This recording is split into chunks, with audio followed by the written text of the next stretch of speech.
Hello everyone, आप सभी का हमारे चैनल आयुर्वेदगामिनी बाय किसी में हार्दिक स्वागत है। आज के इस वीडियो में हम काल के बारे में पढ़ेंगे, जो कि बीएमएस फर्स्ट ईयर में पदार्थ विज्ञान जो सब्जेक्ट है उसका टॉपिक है। तो चलिए शुरू करते हैं। सबसे पहले हम देखेंगे काल शब्द की व्युत्पत्ति। कला शब्दस्य ककार आकारो ली धातोश्च लकारम आदाय काल शब्दस्य निष्पत्ति। यानी कि कला शब्द का ककार यानी कि क और आकार आ और ली धातुश्च लकार ली धातु का लकार यानी कि ल, ये सब आदाय ये सब लेके काल शब्दस्य निष्पत्ति काल शब्द की निष्पत्ति होती है। तो कै प्लस आ प्लस ले, इससे काल शब्द की व्युत्पत्ति होती है। उसके बाद है स सूक्ष्म अपि कलाम न लीयत इति काल है। तो आचार्य सुश्रुत ने ये काल के बारे में बताया है कि स सूक्ष्म अपि कलाम न लियत है, और सूक्ष्म अपि जो शब्द है उसका मतलब आचार्य डलहन ने जो टीका की है इस श्लोक की उसमें बताया है सूक्ष्म अपि मतलब स्तोकम अपि, यानी कि थोड़े से समय के लिए भी। कला क्या है, जैसे टाइम की यूनिट हम देखते हैं सेकंड है मिनट है, तो ऐसे ही टाइम की यूनिट है कला, आप इसे समझें। तो स सूक्ष्म अपि कलाम न लियत है, लियत का मतलब बताया गया है गमित्वात् श्लिष्टो न भवति, यानी कि गतिशील होने के कारण जो स्थिर नहीं होता। सूक्ष्म अपि कला के लिए जो गतिशील होने के कारण स्थिर नहीं होता, रुकता नहीं है, उसको काल कहते हैं। यानी कि काल निरंतर गतिशील रहता है और क्षण भर के लिए भी सूक्ष्म कला के लिए भी वो ठहरता नहीं है, रुकता नहीं है। तो ऐसा जो द्रव्य है उसको काल कहते हैं। फिर है काल के पर्याय। तो काल के पर्याय बताए गए हैं भगवान और स्वयंभू। स्वयंभू का अर्थ टीका में बताया गया है न केनपि उत्पाद्यते, यानी कि जो किसी से उत्पन्न नहीं होता, ऐसा जो है वो है काल, जिसे स्वयंभू और भगवान कहा गया है। उसके बाद है काल की परिभाषा। अतीत आदि व्यवहार हेतु काल है, सचय को विभु नित्यश्च। तो तर्क संग्रह के अनुसार ये परिभाषा बताई गई है। अतीत आदि व्यवहार हेतु, अतीत आदि व्यवहार का जो हेतु है, हेतु मतलब साधन जो है, उसे काल कहते हैं। यानी कि जिसके द्वारा हम अतीत आदि व्यवहार कर सकते हैं कि ये चीज अतीत में हुई, या फिर ये अनागत है, या फिर वर्तमान में है। तो पास्ट प्रेजेंट फ्यूचर आदि जो चीजें हम कहते हैं अपने व्यवहार में, तो उनको जो हम कह पाते हैं, जिस साधन के द्वारा हम कह पाते हैं, उसे काल कहते हैं। तो अतीत आदि, अतीत अर्थात भूतकाल, वर्तमान काल और भविष्य काल व्यवहार के असाधारण कारण को काल कहते हैं। स च एको, यानी कि वो एक है। विभु, विभु का मतलब टीका में बताया गया है सर्वव्यापी, यानी कि जो सर्वत्र वर्तमान होता है, यानी कि कहीं भी ऐसी जगह नहीं है, कोई भी ऐसा आपको चीज नहीं मिलेगी, मतलब जिस पर काल का प्रभाव नहीं पड़ता, या फिर काल जहां पर वर्तमान नहीं है। तो जो काल है वो विभु है, सर्वव्यापी है और नित्य है।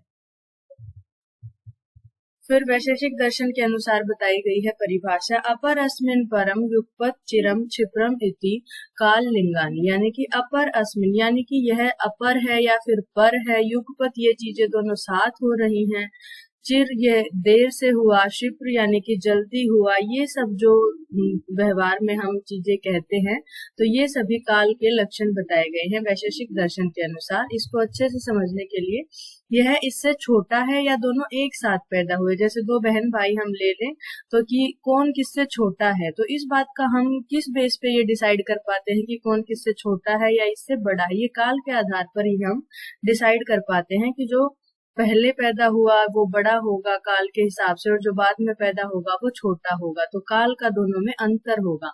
चिर या शीघ्र ये प्रतीतियां काल नहीं है, यानी कि कोई कार्य देर से हो रहा है या जल्दी हो रहा है, तो ये सभी प्रतीतियां क्या है, काल के लक्षण बताए गए हैं। इससे छोटा का अर्थ है कि इसका जन्म दूसरे के पश्चात हुआ। पूर्व पश्चात, ज्येष्ठ कनिष्ठ, यानी कि बड़ा छोटा का अभिप्राय जिस द्रव्य से होता है।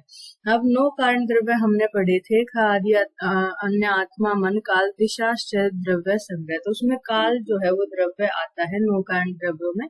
तो जिस द्रव्य से ये सभी अभिप्राय हम कर सकते हैं उसे काल कहते हैं। किसी का चिर अधिक पहले मिलना और किसी का क्षिप्र हाल ही में मिलना। तो ये सब काल के लक्षण है। दो समान वस्तुओं में पूर्व पश्चात के अंतर से भिन्न दिखाने के लिए एक अन्य द्रव्य की आवश्यकता होती है। यानी कि हम दो चीजों को भिन्न कैसे दिखा सकते हैं कि ये पहले हुई है, ये बाद में हुई है, या फिर ये दोनों साथ में हुई है, ये बड़ी है, ये छोटी है। तो ये सभी अंतर दिखाने के लिए जिस द्रव्य की आवश्यकता होती है उसे काल कहते हैं, और जिस द्रव्य के द्वारा हम ये सभी अंतर दिखा पाते हैं अपने व्यवहार में, तो उसे काल कहते हैं। उसके बाद चरक संहिता के अनुसार काल है पुनः परिणाम उच्यते, यानी कि काल को क्या कहा गया है? परिणाम कहा गया है। काल के परिणाम से जरा और मृत्यु ये स्वाभाविक रोग होते हैं। जैसे कि बच्चा पैदा होता है, उसके बाद वो युवा होता है, फिर वृद्ध होता है, फिर मृत्यु हो जाती है, तो ये सभी क्या है? काल के कारण ही ये सभी परिणाम प्राप्त होते हैं, इसीलिए काल को परिणाम कहा गया है। फिर है सुश्रुत संहिता के अनुसार संकल्यते कालयति व भूतान इति काल, यानी कि जो भूतान मनुष्यों का जो संकलन और कालयति जो करता है उसे क्या कहते हैं? काल कहते हैं। संकल्यति का मतलब टीका में बताया गया है संहारणात एक राशि करोति, यानी कि संहारण के लिए एक राशि में एक समूह में जो सभी भूतों को सभी मनुष्यों को कर देता है उसे काल कहते हैं। सुखम दुखाभ्याम भूतानि योज्यति थी, यानी कि जो सुख और दुख से भूतों को मनुष्य को जोड़ता है, मिलाता है, उसे क्या कहते हैं? काल कहते हैं। फिर कालयति जो है संकल्यति कालयति व भूतानि थी, तो कालयति का मतलब है मृत्यु समीपम नयति थी, यानी कि मृत्यु के समीप जो ले जाता है। तो काल के परिणाम से अभी हमने पहले पढ़ा था, पहले बच्चे का जन्म होता है, फिर युवा, तो इसी प्रकार से हर चीज है काल के प्रभाव से उसका विनाश हो जाता है कुछ काल के पश्चात, तो सभी को मृत्यु के समीप जो ले जाता है उसे काल कहते हैं। सभी चेतन विषयों का एक दिन अंत होता है जो काल के अधीन है। इस दृष्टिकोण से काल सभी को एक समूह में बांधे रखता है। काल सभी को मृत्यु के समीप ले जाता है। जैसे जैसे काल व्यतीत होता है वैसे वैसे मनुष्य मृत्यु की ओर बढ़ता रहता है। फिर है कालो ही नाम भगवान स्वयंभू अनादि मध्य निधन, यानी कि ये स्वयंभू का मतलब हमने अभी पहले पढ़ा था। तो काल को भगवान कहा गया है, वह स्वयंभू है, यानी कि स्वयं से ही उत्पन्न, किसी और से वो उत्पन्न नहीं है। अनादि यानी कि जिसका कोई आदि शुरुआत नहीं है। अमध्य जिसका कोई मध्य नहीं है। और अनिधन यानी कि जिसका कोई अंत या विनाश नहीं है, उसे काल कहते हैं। हमने काल पढ़ा था कि च एको विभु नित्य, तो नित्य है काल। फिर काल के गुण बताए गए हैं प्रशस्त पाद के अनुसार। तो 5 गुण बताए गए हैं: संख्या, पृथक्त्व, विभाग, परिमाण और संयोग।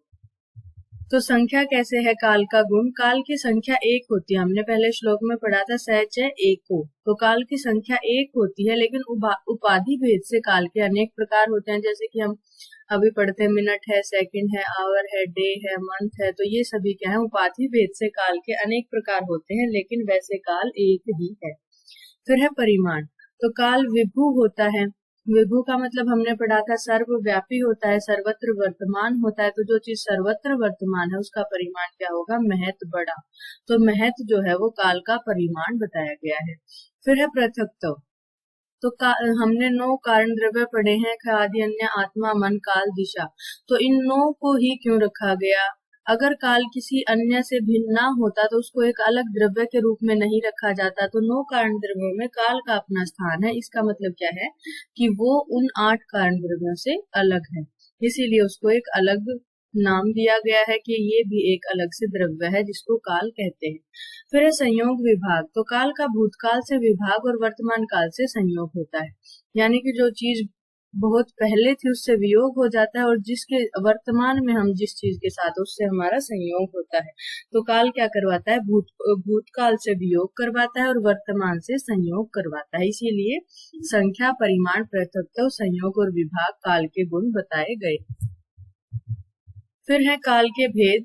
तो काल एक होता है, लेकिन औपाधिक भेद से काल के अनेक प्रकार किए जा सकते हैं। तो चरक संहिता के अनुसार जो काल के प्रकार बताए गए हैं वो है: कालो ही नित्यगश्च अवस्थिकश्च तत्र अवस्थिको विकारम अपेक्षते नित्यगस्तु ऋतु सातम अपेक्षित, यानी कि काल के 2 भेद बताए गए हैं। एक नित्यक बताया गया और एक अवस्थिक बताया गया है। जो अवस्थिक है वो विकार की अपेक्षा करता है और जो नित्यक है वो ऋतु सातम्य की अपेक्षा करता है। तो सबसे पहले है नित्यक काल। नित्यग इति अहोरात्र आदि रूप है, यानी कि जो अहोरात्र आदि का नित्यग जो चरक संहिता में बताया गया है, उस पर आचार्य चक्रपाणि ने जो टीका की है उसमें क्या है, नित्यग इति अहोरात्र आदि रूप है, दिन रात आदि जो रूप है।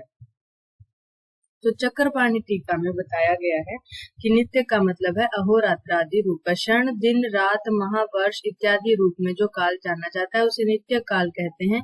यह काल ऋतु सातवें की अपेक्षा करता है। फिर है आवस्थिक काल। आवस्थिक इति रोगित्वात् बाल्यात् अवस्थ्य विशेषित इत्यर्थ है। तो आवस्थिक का मतलब क्या है कि रोगी की जो बाल्य आदि अवस्था है, विकार की अपेक्षा से आवस्थिक काल कहा गया है। रोगी की अवस्था विशेष से रोग का ग्रहण होता है। अब इसको एग्जाम्पल से हम समझेंगे। वृद्धावस्था में वातिक विकार होना, बाल्यावस्था या फिर तरुण अवस्था या वृद्धावस्था, ये क्या है, अवस्था है वय की। फिर क्या है, आम, पच्यमान और पक्व अवस्था। ये जैसे किसी भी विकार में, फॉर एग्जाम्पल हम विद्युति के केस में देखें कि पहले वो आम है, फिर वो पच्यमान यानी कि उसका पाक हो रहा है, और फिर पक्व अवस्था इत्यादि से जिस काल का ग्रहण होता है उसे अवस्थित काल कहते हैं। फिर है चरक संहिता में वर्णित काल के अन्य भेद। तो काल के दो भेद और बताए गए हैं चरक संहिता में, संवत्सर और आतुर अवस्था। संवत्सर में क्या है, अयन भेद से दो भेद हैं, दक्षिणायन और उत्तरायण। तो हमने ऋतुचर्याध्याय में पढ़ा है दक्षिणायन और उत्तरायण। संवत्सर यानी कि साल के जो साल को डिवाइड किया गया है दो अयन में, दक्षिणायन और उत्तरायण। फिर है काल के प्रधान ऋतु भेद से तीन प्रकार। तो हम मुख्य तौर पर क्या है, तीन ऋतुएं देखते हैं, सर्दी गर्मी और बरसात। तो मुख्य रूप से जो ऋतुओं का अगर डिवीजन करें तो शीत उष्ण और वर्षा करके तीन जो भेद हैं वो होते हैं। फिर हमने 6 ऋतुएं पढ़ी हैं, तो उस हिसाब से 6 प्रकार काल के हो जाते हैं, शिशिर वसंत ग्रीष्म वर्षा शरद और हेमंत। उसके बाद मास देखें तो 12 मास होते हैं। तो 12 मास के आधार पर काल के 12 भेद हो जाते हैं, मार्गशीर्ष चैत्र श्रावण पौष वैशाख भाद्रपद माघ ज्येष्ठ अश्विन कार्तिक आषाढ़ और फाल्गुन। उसके बाद है चरक संहितोक्त भेदों के साथ साथ सुश्रुत संहिता में काल के भेदों का विस्तार से वर्णन किया गया है। तो अभी तक हमने जो पढ़े थे वो चरक संहिता में अलग अलग जगह जो काल के वो भेद हैं वो बताए गए थे। उसके बाद हम देखते हैं कि आचार्य सुश्रुत ने काल के क्या भेद बताए हैं। दश्य संवत्सर आत्मनो भगवान आदित्यो गति विशेषेण अक्षिनिमेष काष्ठा कला मुहूर्त अहोरात्र पक्ष मास अयन संवत्सर युग, संवत्सर और युग प्रविभागम करोति। तो सूर्य की गति से काल का विभाजन होता है। तो यहाँ पे टीका में बताया गया है कि सूर्य की गति के साथ साथ इससे चंद्रमा की गति का भी ग्रहण करना चाहिए। तो क्या है, काल वैसे तो एक होता है लेकिन संवत्सर स्वरूप वाला, संवत्सर आत्मनो वो संवत्सर स्वरूप वाला होता है, और सूर्य की गति के कारण उसके अनेक जो है वो भेद भाग पार्ट बन जाते हैं, जैसे कि मात्रा निमेष काष्ठा कला मुहूर्त अहोरात्र यानी कि दिन रात पक्ष मास ऋतु अयन वर्ष और युग। तो इनको हम देखते हैं। मात्रा किसे कहते हैं, पलक झपकने में लगने वाला समय, जितना पलक झपकने में जितना समय लगता है या फिर लघु वर्ण के उच्चारण में जितना समय लगता है उसको मात्रा या फिर निमेष कहते हैं। 15 मात्रा मिला के एक काष्ठा होती है, 30 काष्ठा मिला के एक कला। तो ये डिवीजन ऐसे ही है जैसे कि हम देखते हैं कि 1 मिनट में 60 सेकंड होती हैं, 1 घंटे में 60 मिनट होती हैं। तो जिस प्रकार से वो डिवीजन है काल का, उसी प्रकार से आयुर्वेद में काल का डिवीजन बताया गया है। 20 से 1/10 जो कला है वो एक मुहूर्त के इक्वल होते हैं, और एक अहोरात्र में यानी कि एक दिन और रात में 30 मुहूर्त होते हैं, और 15 दिन और रात को मिलाकर एक पक्ष कहते हैं। जैसे कि हम सुनते हैं शुक्ल पक्ष है, कृष्ण पक्ष है। फिर एक मास में 2 पक्ष होते हैं, और 12 मास का एक संवत्सर यानी कि एक साल होता है। 2 मास को मिला के एक ऋतु होती है। तो ये ऋतुचर्या अध्याय में आपने पढ़ा होगा, शिशिर वसंत ग्रीष्म वर्षा शरद हेमंत। तो उन 6 ऋतुओं में 2-2 मास आते हैं। फिर 3 ऋतु का मिलाकर एक अयन होता है, उत्तरायण और दक्षिणायन, जैसे शिशिर वसंत ग्रीष्म का एक ग्रुप होगा, फिर वर्षा शरद हेमंत का। उसके बाद जब 2 अयन मिल जाते हैं तो एक वर्ष बनेगा, और 5 वर्ष का एक युग होता है। तो ये काल का डिवीजन बताया गया है सुश्रुत संहिता में।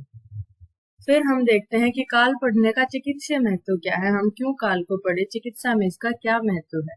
तो चिकित्सा और स्वास्थ्य रक्षा की दृष्टि से काल का आयुर्वेद में अत्यंत महत्व है। आयुर्वेदीय चिकित्सा में काल को अधिक महत्व दिया गया है।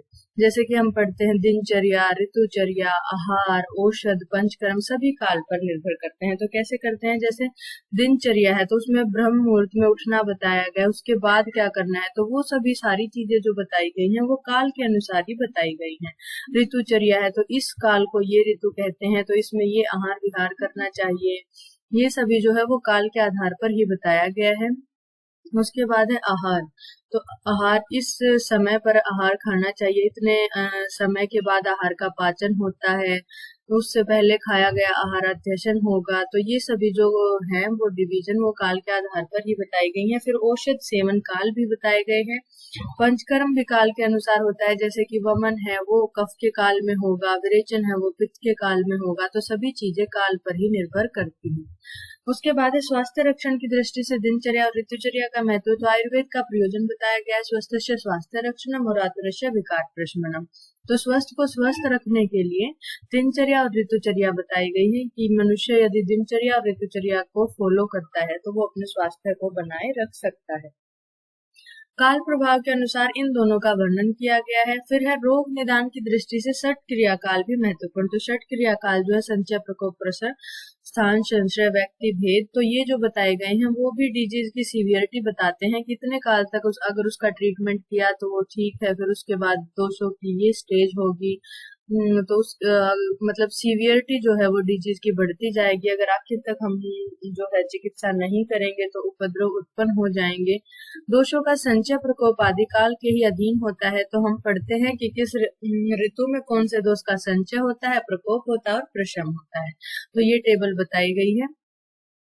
इसके हिसाब से जैसे वात का जो संचय है वो ग्रीष्म ऋतु में होगा, प्रकोप वर्षा ऋतु में होगा, शमन शरद ऋतु में होगा। पित्त का जो संचय है वो वर्षा ऋतु में, प्रकोप शरद ऋतु में और जो शमन है वो हेमंत ऋतु में होगा। कफ का जो संचय है वो शिशिर ऋतु में, प्रकोप वसंत ऋतु में और प्रशमन ग्रीष्म ऋतु में होगा।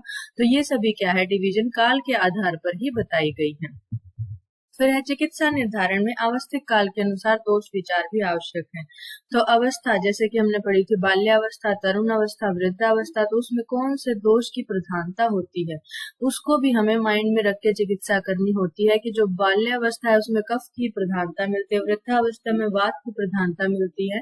तो चिकित्सा निर्धारण की कौन सी चिकित्सा हम दें, तो ये निर्धारण करने के लिए भी अवस्था आवश्यक है और जो कि काल के आधार पर ही डिवीजन होता है। फिर औषध सेवन काल बताए गए हैं। अभक्त यानी कि खाली पेट, प्राग भक्त भोजन से पूर्व यानी कि वो समय बताया गया है कि भोजन जब हम करेंगे उससे पूर्व के समय में दवा लेनी है। प्रातः पश्चात भक्त यानी कि प्रातः के भोजन के पश्चात दवा लेनी है। साय पश्चात भक्त यानी कि साय के भोजन के पश्चात। तो ये सभी क्या है, ये काल के आधार पर ही बताया गया है कि भोजन सेवन करने के बाद का जो समय होगा या पहले का होगा, बार बार करनी है या पूर्व भी करनी है, पश्चात भी करनी है। तो ये सभी जो डिवीजन है वो काल के आधार पर ही औषध सेवन के लिए किया गया है। फिर द्रव्य चयन में औषध संग्रह काल का विचार किया जाता है।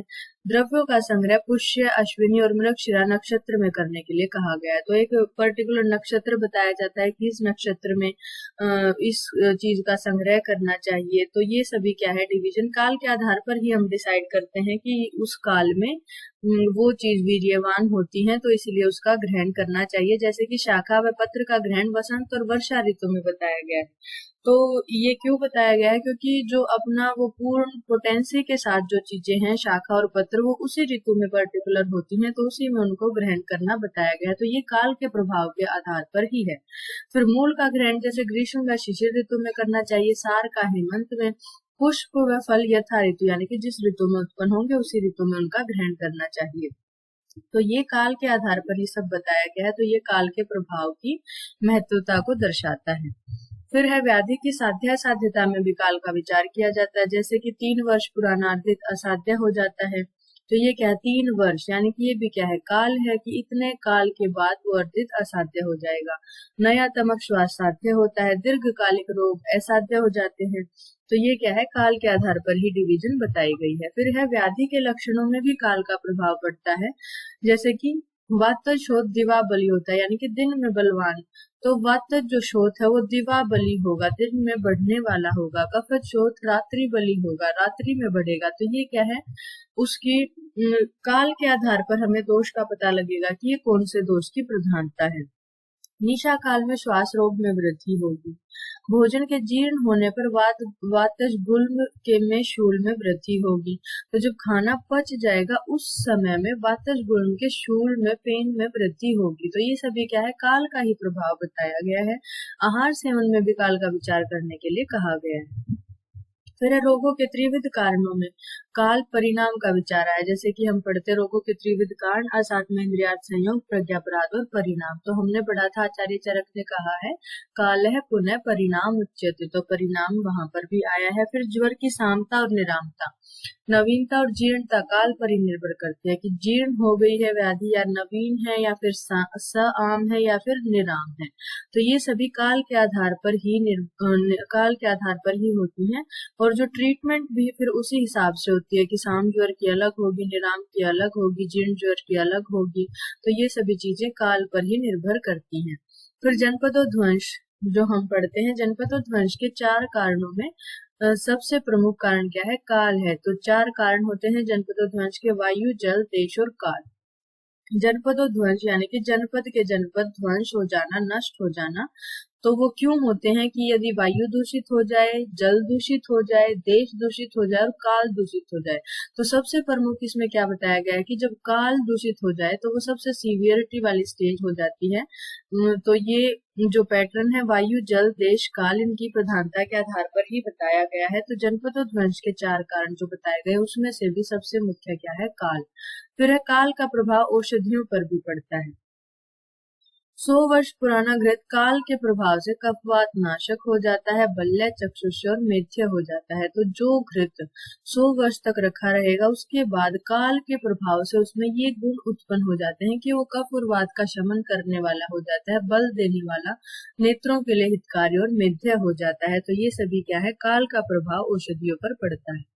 फिर आयुर्वेदीय ग्रंथों में द्रव्यों की सवीर्यता अवधि का वर्णन है कि कितने, मतलब जैसे कि हम पढ़ते हैं एक्सपायरी डेट है ना, तो कि उसकी पोटेंसी कितने टाइम तक रहेगी, वो सभी काल के ही अधीन होती है। जैसे कि चूर्ण चतुर्मास तक यानी कि 4 मंथ्स तक जो चूर्ण है वो पोटेंट होता है। उसके बाद आसव और अरिष्ट है जो वर्ष तक होते हैं, घृत, तैल और भस्म 3 से 5 वर्ष तक। तो ये सभी क्या है, काल के आधार पर ही बताया गया है उनकी सवीर्यता अवधि। फिर गर्भ और काल का संबंध है। शुक्र शोणित जीव संयोग तू खलु कुक्षिगते गर्भ इति संज्ञा, यानी कि जिस समय शुक्र और शोणित का संयोग होगा तब गर्भ का निर्माण होगा। तो इसमें भी काल की इम्पोर्टेंस है। फिर ऋतु काल और काल का संबंध है। ऋतु काल आर्तव बंद होने के उपरांत 12 दिन का माना जाता है कि आर्तव बंद होने के बाद जो 12 दिन होते हैं उसको ऋतु काल कहा जाता है। जैसे कि रजोनिवर्ती काल, तो रजोनिवर्ती मीनोपॉज की जो स्टेज है, तो आर्तव 12 वर्ष की अवस्था से शुरू होता है और वृद्ध अवस्था से शरीर शिथिल होने से 50 वर्ष की आयु में रुक जाता है। तो ये रजोनिवर्ती काल बताया गया है। रजस्राव काल होता है। तो आचार्य चरक ने रजस्राव काल 5 दिन का माना है, आचार्य वाग्भट ने 3 दिन का माना है। मॉडर्न साइंस के अनुसार 3 से 5 दिन का माना जाता है। गर्भ का वृद्धि कर्म, तो गर्भ का वृद्धि कर्म, मास अनुमासिक गर्भ वृद्धि कर्म भी बताया जाता है कि कौन से मंथ में बच्चे का क्या बनेगा, गर्भ का वो भी सीक्वेंस से काल प्रभाव से ही बनता है। तो गर्भ का वृद्धि कर्म 9 मास तक का बताया गया है। तो ये सब था काल के बारे में, काल, काल की परिभाषा, व्युत्पत्ति और उसका चिकित्सीय महत्व। तो अगर आपको हमारी वीडियो अच्छी लगे तो प्लीज वीडियो को लाइक करें, चैनल को सब्सक्राइब करें और शेयर करना ना भूलें। Thank you so much.